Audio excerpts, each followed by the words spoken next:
Iran ಮೇಲೆ ದಾಳಿಗೆ ಕೇವಲ ಇಸ್ರೇಲ್ ಹಾಗೂ ಅಮೆರಿಕ ಮಾತ್ರ ಅಲ್ಲ, ಜರ್ಮನಿ, ಫ್ರಾನ್ಸ್, ಬ್ರಿಟನ್ ಕೂಡ ಸಜ್ಜಾಗ್ತಾ ಇದೆಯಾ? ಈ ಒಂದು ಕುತೂಹಲಕ್ಕೆ ಈ ಅಂಶ ಕಾರಣ ಆಗ್ತಾ ಇದೆ. ಸೈಪ್ರಸ್ ನಲ್ಲಿ ಬ್ರಿಟನ್ ಸೇನಾ ನೆಲೆ ಮೇಲೆ ಇರಾನ್ ದಾಳಿ ಮಾಡಿತ್ತು. ಈ ಹಿನ್ನೆಲೆಯಲ್ಲಿ ಇರಾನ್ ವಿರುದ್ಧ ಐರೋಪ್ಯ ರಾಷ್ಟ್ರಗಳು ಕೂಡ ಈಗ ಸಿಡಿದೇಳ್ತಾ ಇದ್ದಾವೆ.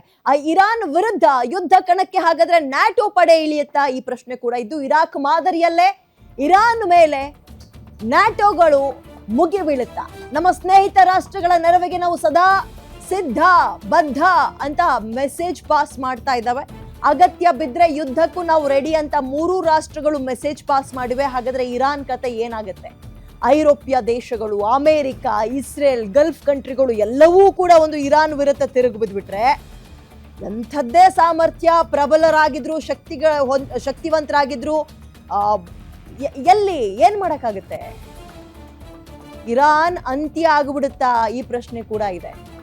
ಖಮೇನಿ ಅಂತ್ಯದ ನಂತರ 60-40%, 60 ಜನ ಕಣ್ಣೀರು ಹಾಕಿದ್ರು, 60%, ಇನ್ನು 40% ಮೆಂಬರ್ಸ್ ಅದನ್ನ ಖುಷಿಯನ್ನ ಸೆಲೆಬ್ರೇಟ್ ಮಾಡಿದ್ರು ಖಮೇನಿ ಹತ್ಯೆಯ ನಂತರ. ಇವೆಲ್ಲವೂ ಒಂದು ಭಾಗ ಆದ್ರೆ, ಖಮೇನಿ ಹತ್ಯೆಯ ನಂತರ ಏನ್ ನಿರ್ಧಾರವನ್ನು ತೆಗೆದುಕೊಳ್ತಾ ಇದೆ ಅದು ಇರಾನ್ಗೆ ಗೊತ್ತಾಗ್ತಾ ಇಲ್ಲ.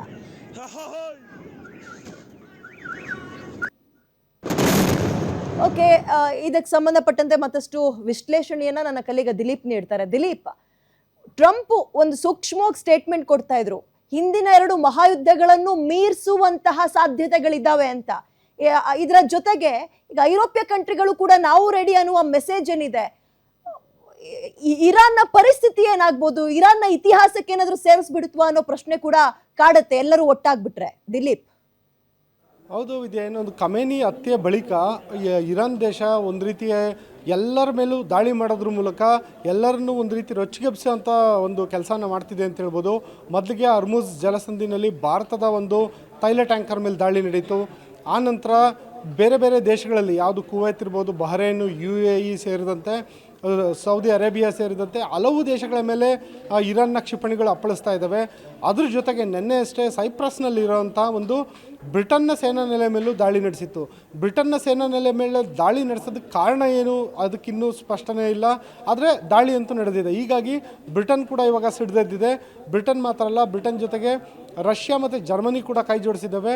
ಒಂದು ವೇಳೆ ಬ್ರಿಟನ್, ರಷ್ಯಾ ಮತ್ತು ಬ್ರಿಟನ್ ಮತ್ತು ಜರ್ಮನಿ, ಆ ನಂತರ ಇಟಲಿ ದೇಶಗಳೇನಾದರೂ ಕೈ ಜೋಡಿಸಿದ್ರೆ, ಫ್ರಾನ್ಸ್ ಕೂಡ ಕೈ ಜೋಡಿಸಿದ್ರೆ ಇದೊಂದು ದೊಡ್ಡ ಮಟ್ಟದ ಯುದ್ಧ ಆಗುತ್ತೆ. ಮತ್ತು ಇರಾನ್ ಈಗೇನು ಸರ್ವನಾಶದ ಹಾದಿಯಲ್ಲಿದೆ ಅದು ಇನ್ನಷ್ಟು ಬೇಗ ಸರ್ವನಾಶ ಆಗುತ್ತೆ ಅಂತ ಕಂಡು ಬರ್ತಾ ಇದೆ.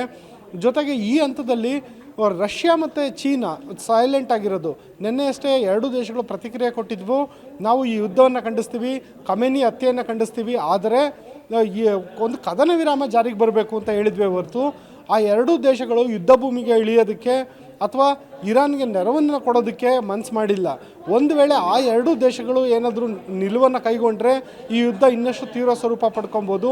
ಒಂದು ವೇಳೆ ಏನಾದರೂ ರಷ್ಯಾ ಮತ್ತು ಚೀನಾ ದೇಶಗಳು ಸೈಲೆಂಟ್ ಆಗಿದ್ದರೆ ಈ ಯುದ್ಧದ ವಿಚಾರದಲ್ಲಿ, ಆಗ ಇದು ಕೇವಲ ಒಂದು ಪ್ರಾದೇಶಿಕ ವಾರ್, ಈಗೇನೊಂದು 2 ದೇಶಗಳ ಯುದ್ಧ ಮಾತ್ರ ಅಲ್ಲ, ಇದು ಒಂದು ಪ್ರಾದೇಶಿಕ ಯುದ್ಧ ಆಗಿದೆ.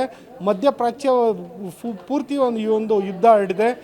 ಜೊತೆಗೆ ಏನೊಂದು ಇರಾನ್ ಇದೆ, ಇರಾನ್ ತನ್ನ ಪ್ರಾಕ್ಸಿಗಳ ಮೂಲಕ ಬೇರೆ ಬೇರೆ ದೇಶಗಳಲ್ಲೂ ಕೂಡ ಉಗ್ರರನ್ನು ಬೆಳೆಸಿ ಇಟ್ಕೊಂಡಿರೋದ್ರಿಂದಾಗಿ ಇದು ಇಡೀ ಮಧ್ಯಪ್ರಾಚ್ಯಕ್ಕೆ ಆವರಿಸಿದೆ ಈ ಯುದ್ಧ.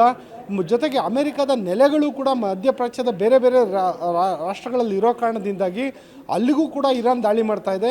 ಒಟ್ಟಿನಲ್ಲಿ ಏನಂದರೆ, ಯಾವುದ್ಯಾವುದು ತೈಲ ಸಂಪದ್ಭರಿತವಾದ ರಾಷ್ಟ್ರಗಳಿದ್ದಾವೆ, ಯಾವುದ್ಯಾವುದು ಮಿಡಲ್ ಈಸ್ಟ್ನ ಒಂದು ಮುಸ್ಲಿಂ ರಾಷ್ಟ್ರಗಳಿದ್ದಾವೆ, ಆ ಎಲ್ಲ ರಾಷ್ಟ್ರಗಳಿಗೂ ಈ ಒಂದು ಯುದ್ಧದ ಬಿಸಿ ತಟ್ಟಿದೆ. ಒಂದು ವೇಳೆ ಏನಾದರೂ ಯುರೋಪಿಯನ್ ರಾಷ್ಟ್ರಗಳು ಕೂಡ ಈ ಒಂದು ಯುದ್ಧಕ್ಕೆ ಅಖಾಡಕ್ಕಿಳಿದ್ರೆ ಈ ಯುದ್ಧ ಇನ್ನಷ್ಟು ತೀವ್ರ ಸ್ವರೂಪ ಪಡ್ಕೊಬೋದು ಅಂತ ಹೇಳ್ಬೋದು. ಆದರೆ ಈ ಹಂತದಲ್ಲಿ ಕೂಡ ಇರಾನ್ ಯಾವುದೇ ಕಾರಣಕ್ಕೂ ತಗ್ಗದಿಲ್ಲ, ಬಗ್ಗದಿಲ್ಲ ಅನ್ನೋ ರೀತಿ ನಡ್ಕೊತಾ ಇದೆ. ಜೊತೆಗೆ ಹಲವು ರೀತಿಯಾದಂಥ ದಾಳಿಗಳನ್ನು ಸಂಘಟಿಸ್ತಾ ಇದೆ. ಕೇವಲ ಕ್ಷಿಪಣಿ ಮಾತ್ರ ಅಲ್ಲ, ಒಂದು ಡ್ರೋನ್ಗಳನ್ನು ಕೂಡ ಬಳಸಿ ದಾಳಿಯನ್ನು ಮಾಡ್ತಾ ಇದೆ. ಏನೊಂದು ಇದೀಗ ತಾನೇ ಬರ್ತಿರೋಂಥ ಮಾಹಿತಿ ಪ್ರಕಾರ ಸೌದಿ ಅರೇಬಿಯಾ ಮೇಲೆ ಕೂಡ ದಾಳಿ ನಡೆಸಿದೆ. ಏನು ಸೌದಿ ಅರೇಬಿಯಾ ಮೇಲೆ ಇದುವರೆಗೂ ದೊಡ್ಡ ಪ್ರಮಾಣದ ದಾಳಿ ನಡೆದಿರಲಿಲ್ಲ. ದುಬೈ ಮೇಲೆ ದಾಳಿ ನಡೆದಿತ್ತು, UAE ದೇಶದಲ್ಲಿ ದಾಳಿ ನಡೆದಿತ್ತು, ಇದೀಗ ಸೌದಿ ಅರೇಬಿಯಾದಲ್ಲೂ ದಾಳಿ ನಡೆದಿದೆ. ಈ ಮೂಲಕ ಎಲ್ಲ ಮುಸ್ಲಿಂ ರಾಷ್ಟ್ರಗಳನ್ನು ಒಂದು ರೀತಿ ಪ್ರಚೋದಿಸುವಂಥ ಕೆಲಸನ ಇರಾನ್ ಮಾಡ್ತಾ ಇದೆ.